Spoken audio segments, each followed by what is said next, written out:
Frankenstein is written by Mary Shelley, and I got to listen to it on Audible. And I'm just going to say it right now, this book is obviously a classic. It has earned its place in history. It has inspired filmmakers, writers, and all sorts of creative people throughout the past 100 years.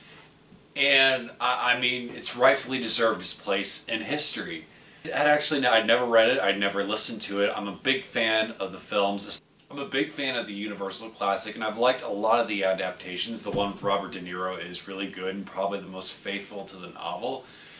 And the thing about the novel is, I just want to preface some of the things that I'm going to say is that this is obviously a book that is over 100 years old, so writing has changed a lot since this was originally written. And I mean, a lot of the problems that I have with this book, I have with books from this era, like Shakespeare and even Bram Stoker's Dracula. And I mean, this book has a lot of really great atmosphere, and the narration is really, really good. It almost plays out like an audio drama. But my thing with books like this is a lot of times it's played out like a letter. Like a lot of the chapters are like letters to another person, and Mary Shelley's Frankenstein is no different. And a lot of the times that takes away some of the drama for me because it feels like it's already happened. So this person is telling me what has happened, and instead of being in the moment, I'm just hearing about these terrible events and this fantastic adventure that this character has gone on. And while it's interesting and atmospheric in places, I'm not used to that kind of writing, to be totally honest. And, you know, it feels weird to badger on this classic because, I mean, it's a classic for a reason, right? And I mean, I didn't hate it. I really enjoyed it, but there are parts that definitely drag on.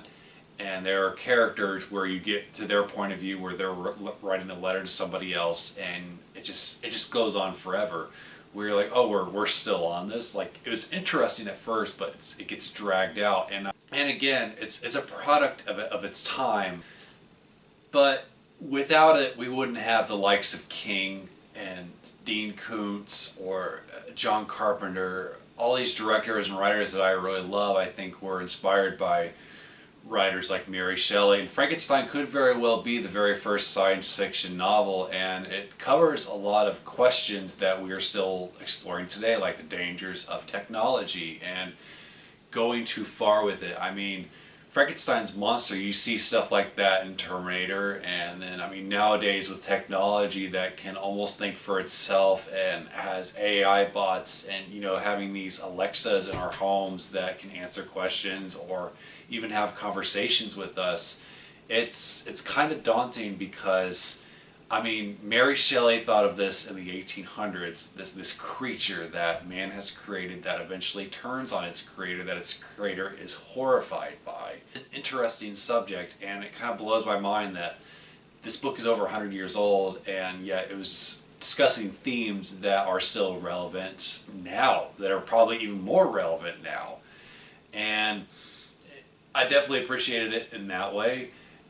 This is a great book. I mean, the characters are classics. The writer is a legend. I mean, the story itself, again, it's the over-dramatic sense that is plagued throughout novels like this or plays from this period where the drama goes from about 1 to 100 very quickly. I mean, there are very emotional responses in this book where I'm just like, wow, a second ago you were calm and now you're like yelling, and or you were listening to this person but now you're like telling them to, you know, be gone. And it was a good listen. I'm glad that I finally got around to listening to it, and I'll eventually read the novel as well. I mean, it's a classic. It's a classic with flaws that shows its age, but I mean, there are books that are coming up now that will look ridiculous here in 100 years, but I think that Mary Shelley's Frankenstein will still be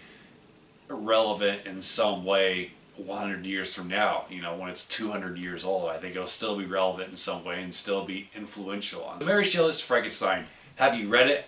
Check it out on Audible. What is your favorite Frankenstein adaptation? Comment below, let me know. My books are available on ebook and paperback. You can check out the links to all that below. Thanks as always for watching. Bye.